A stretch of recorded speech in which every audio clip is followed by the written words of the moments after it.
What's up everyone, this is Scher talking, welcome back to my channel, and today's video is the 4th update for New Year's Conquest. We have two new bosses, those are the Monkey and the Rooster.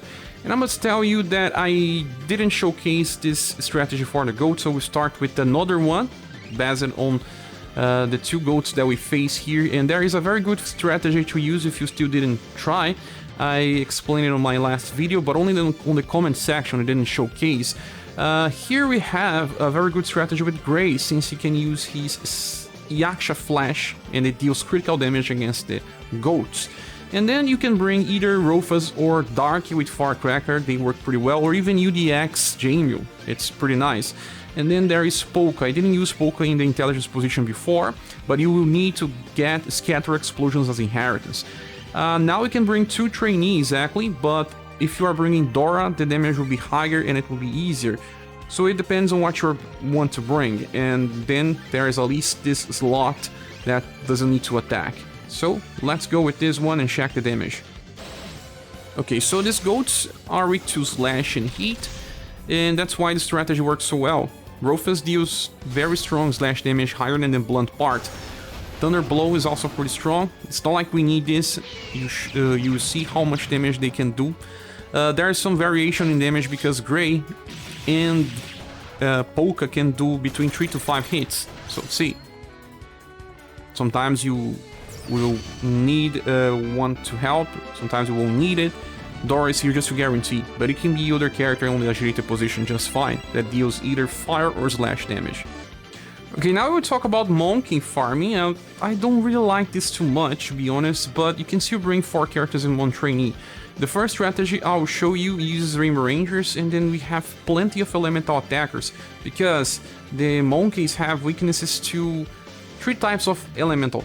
The first one being cold, that's the one that they are weak the most, and then they have lightning and shadow damage.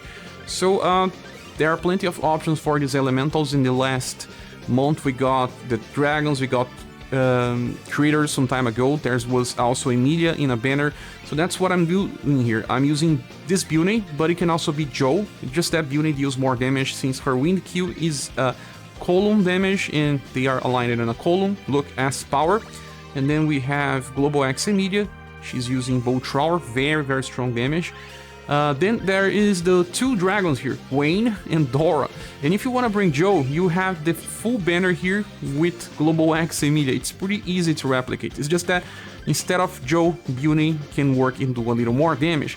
But Joe also increases damage by 5%, so doesn't change too much. And in the love position, bringing Creator. You don't need to bring Creators, he's just here for trainee. So it's based on 4 characters in one trainee.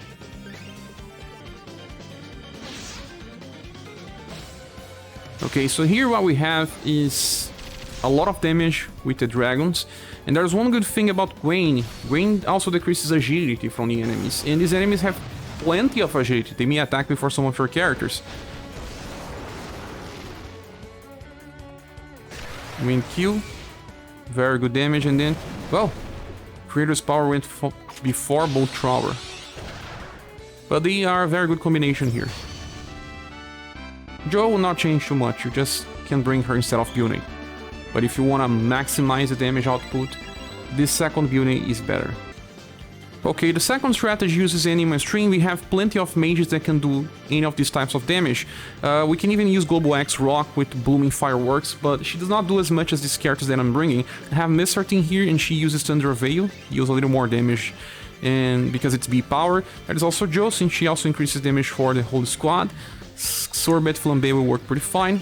And then there is Creator with Fiat Lux and Creator's Power, and also Beauty.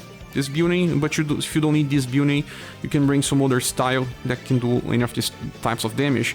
And then for last, there's Emilia here in the back. Why? Because she's pretty fast anyway, and Bolt Thrower is the best attack that will not rely on heavy intelligence. So in the back, it's good. So, first attacker is Joe, because she has fast attack, and I didn't bring her to the middle because she's not a best attacker here. The other ones will do more damage. We even got 5 people combo. But what happens here is that they are left with 5% of their HP, so your trainee needs to do a little damage. with a combo, it's better. But they are not so slow, I don't know why I got the first hand. And then the last one is this one, the Rooster stage. We'll find a Conquest here. This boss here is a problem because he has very high agility and can petrify. So we want to kill it as soon as possible, possibly with a one-turn strategy as well. So the first strategy I'll show you brings these characters here in a Rain Ranger's formation so that we can bring the best of what we have. It's also time to train Blue again, since his damage is okay. It can also be Mei Ling, because Mei Ling is Platinum, it's easy to use her. Here I have Dark, and he deals very high damage with Kaleidoscope, but it can also be UDX Chain New, or Mikhail, but Mikhail has delay, he's not so good here. On the front I have Minerva, it can also be Hannibal, and the damage is pretty high. And for the agility position I have Red, by inheritance of Real Phoenix. It's not doing as much damage as some of the other styles, but it's okay. And if you want to kill in one turn, you can bring Leon, and Leon will help you with Steel Blade Light, but only after the enemy attacks. He also busts all damage from the squad, so that should work pretty well. So here, it's easy, you know, Red will go first because he has a very high agility anyway, and is on agility position. Then the other characters will be very fast as well. The co-characters will not attack before then, at least didn't attack before my characters.